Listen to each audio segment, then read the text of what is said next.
afternoon, everyone. Good afternoon. Thanks for coming. My name is Flanagan, and today I'm going to be presenting some phenotype data, not bioinformatics. Early dissertation work, and the title of my talk today is Sex Bias Longevity Under Hybridization in a Marine Copepod. Before I get rolling, I'd like to shout out some acknowledgments. First, I want to acknowledge Society for the Study of Evolution, who supported me in traveling here to Providence to present today. I'd also like to acknowledge some funding sources.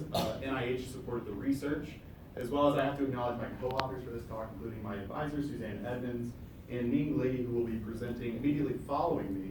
And he'll be describing the gene expression patterns surrounding the data I'm going to be presenting here. So be sure to stick around for that. So across the tree of life, we see evidence of sex bias longevity, or sex bias lifespan, where one sex lives longer than does another. What comes to mind immediately is us humans, where females generally live longer than do males. And this is actually kind of ubiquitous across the tree of life, where generally females do live longer than males. Sex bias lifespan also has the ability to alter a sex ratio, especially if there's sex bias mortality of animals of reproductive age. And an altered sex ratio has implications in decreasing effective population size. And a decreased effective population size changes the evolutionary trajectory of a population by increasing drift and changing the efficacy to which selection can act in a population. There are a couple ideas as to why sex bias lifespan occurs. This includes asymmetric inheritance patterns. And there are two different hypotheses that kind of describe these asymmetric inheritance patterns that might contribute to sex-specific lifespan. One of them being the unguarded X hypothesis, where in a species with XY sex determination, those males that only have one copy of the X chromosome might have the realized potential of harmful alleles and may impact their lifespan, while the females have two copies of that X chromosome, and it might be masked. That harmful allele might be masked. Another idea is this mother's curse hypothesis. So this is stemming around the inheritance patterns of mitochondria. Mitochondria are generally maternally inherited.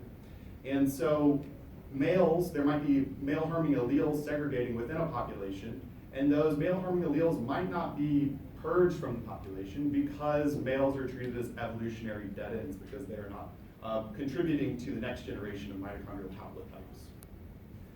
So based on this, we would like to gain a better understanding of how sex bias lifespan occurs across taxa. And for the purpose of this study, we focused on Tigriopus californicus. It is a marine copepod that displays sexual dimorphism. There's a picture of the female here on the left bearing an egg sac, and on the right we see the male. Male have modified antennae, which they use to clasp the female during mating.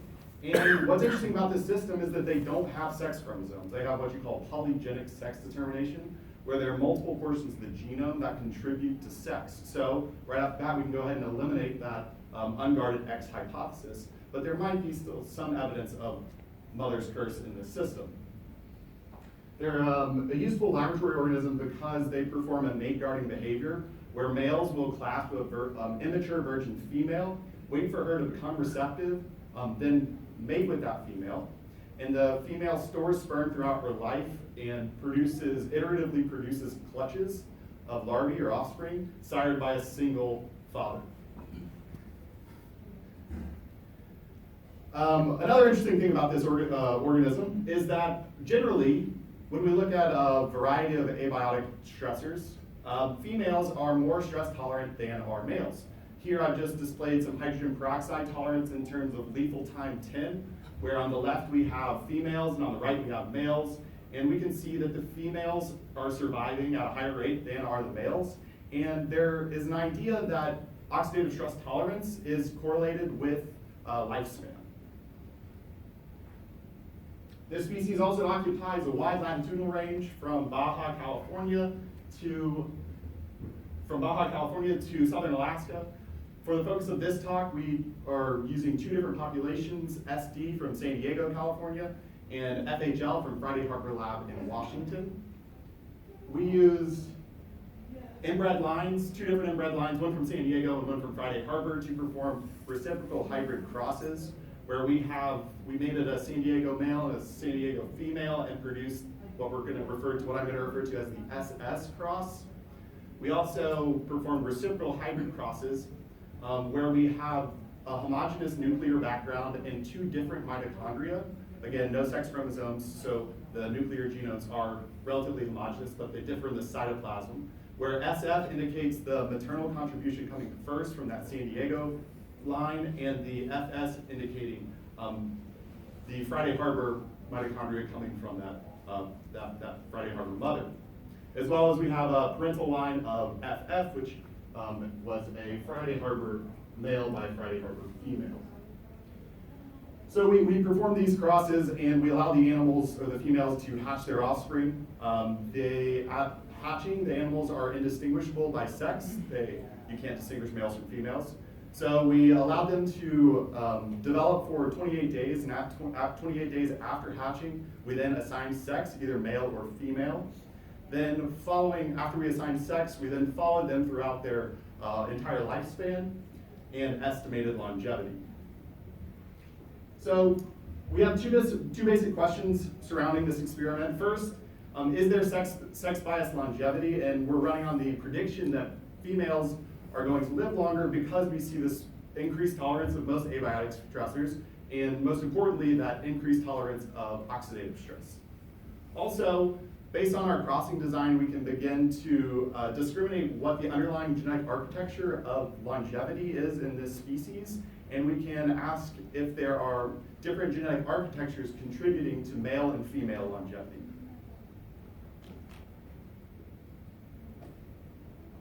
All right, so we detected male bias sex ratio in two of our crosses. Along the x-axis here, we have our four different crosses. We have Friday Harbor, the Friday Harbor by San Diego by Friday Harbor, and then San Diego by San Diego. And then on our response variable here is the number of offspring produced by a single female over 3 clutches. And in the Friday Harbor by Friday Harbor cross, we see no evidence of, the offspring were at equal sex ratio. In the Friday Harbor by San Diego population, we see this evidence of sex bias in the male direction, where we see male bias sex ratio. In the San Diego by Friday Harbor cross, we see again no evidence of altered sex ratio. In the San Diego by San Diego cross, we see increased males, a male bias sex ratio. And because we estimated sex at 28 days post-hatching, there was the idea that maybe there was mortality early in life that was sex-specific that might lead to these results here. So to address that question, we regressed the amount of animals that died in the first 28 days before we assigned sex and the family sex ratio itself, and we would expect a correlation if there was sex-specific death. And because we don't see we don't see any correlation between death in the first 28 days and the family sex ratio, the realized sex ratio at 28 days after hatching is likely indicative of the sex ratio at birth. We also detect some heterotic phenotypes. If we look here, our response variable is the same as the previous plot, where it's the number of offspring produced over 3 clutches by a female. We have the F1 hybrids, those reciprocal hybrids grouped here in the parental crosses, and we see an increased number of offspring produced by those F1 hybrids, indicating some heterotic effects of productivity. We also see heterosis in terms of longevity, where those F1 hybrids are living longer than are the parental lines. And interestingly, when we do a correlation between development time, and development time here is estimated from the time of hatching to the production of a first egg sac, we see that the slower developing animals are living longer. The effect's not huge, but there does seem to be some type of trade-off between development time and longevity.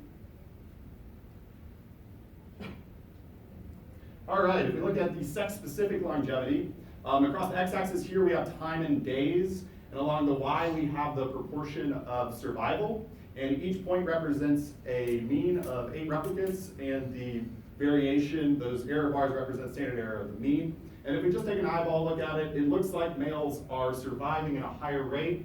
And if we perform a statistical test, if we fit these data to a Cox proportional hazard model with mixed effects, we see the way that this works is that you define one level of your factors as a reference, in this case the female. It has a hazard ratio of 1, and then the decreased hazard ratio of the male indicates that it's less hazardous. The female is experiencing more hazard, and so this supports the idea that the males are surviving at a higher rate than females.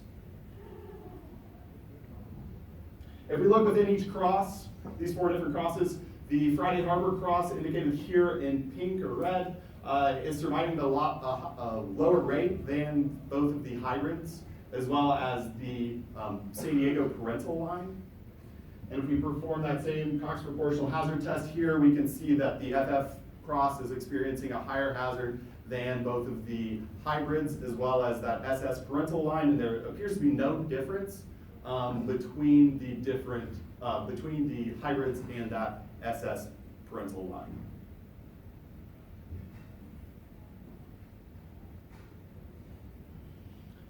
So if we then parse apart each cross by sex, and we look at the sex effects within each cross, I'm going to skip over and just go ahead and show you those hazard ratios. And if we move from left to right in the FF cross, we see that that the females, again, like we've described before, are experiencing a higher hazard than those males. Similarly, in the Friday Harbor by San Diego, we see, again, those females experiencing a higher hazard than the males. But interestingly, when we flip to the reciprocal cross, that San Diego by Friday Harbor cross, it appears that the males are surviving or experiencing a higher hazard than the female. So what that indicates to us, because the SF and FS crosses are reciprocal hybrids and they contain the same nuclear background and they only vary at the mitochondria, that there appears to be some sex-specific mitochondrial interaction with that Friday Harbor genome contributed from that Friday Harbor dad. And if we look at longevity, this is just growth longevity, the length that all the animals live. In Friday Harbor, we see no sex difference in longevity. We see males at a higher survivorship in this FS cross. In terms of the SF cross, again, we see no difference. In the SS cross, we do see male bias. But because of our crossing design, we can perform a line cross analysis, which ascribes the variation in longevity to different complex genetic elements, or the underlying genetic architecture. And when we perform that analysis using a SAGA2 package in R, we can see that along the x-axis for this plot, we have the different composite genetic elements, which includes autosomal additive variation, autosomal dominant, cytoplasmic additive, additive autosomal interactions, as well as autosomal dominant and cytoplasmic additive interactions. And the color indicates the variable importance, and the the y-axis represents the magnitude of the effect, and we can see that most of the variance in longevity is explained by autosomal additive variation. Additionally, we can parse this apart by sex, which is kind of interesting. We see a similar trend in the males, where it seems to be that autosomal additive variation is contributing to lifespan. But in the females, we see that it appears that there's some cytoplasmic additive variation that is explaining the variation in offspring. In longevity. So the take-home message here is that males are living longer than females. And we kind of see a little bit of discrepancy between our analyses. The line cross analysis within each sex reveals that additive variation is especially prevalent in males, and relatively more cytoplasmic effects in females, and hazard ratio indicates that deleterious mitonuclear interactions may be occurring in males. Thanks.